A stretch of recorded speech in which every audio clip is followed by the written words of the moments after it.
ہمارا پانچواں ہدف مالی اور معاشی آسودگی ہے۔ ہمارا پانچواں مقصد دولت اور مادی چیزوں کا حصول ہے۔ آپ کتنی دولت کماتے ہیں، یہ کاروباری دنیا میں آپ کی حیثیت متعین کرنے کا سب سے بڑا پیمانہ ہے۔ یہ آپ کو آسودگی اور کامیابی کا احساس دیتا ہے۔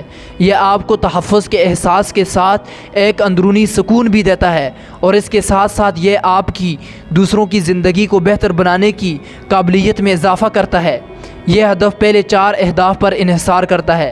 پہلے 4 اہداف میں کامیابی سے آپ کا پانچواں ہدف مالی اور معاشی آسودگی خود بخود حاصل ہو جائے گا۔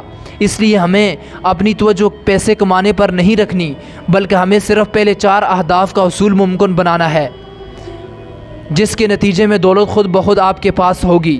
ان سب کا خلاصہ یہ ہے کہ یہ پانچوں اہداف آپس میں باہم مربوط ہیں۔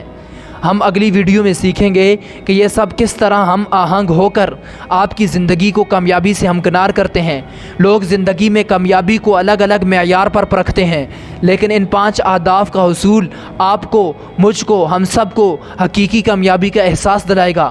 یہ 5 اہداف جو میں نے بیان کیے، ذہنی اور جذباتی آسودگی، تندرستی اور جسمانی صحت، اللہ اور بندوں سے تعلق، پیشہ ورانہ اور کاروباری کامیابی، مالی اور معاشی آسودگی۔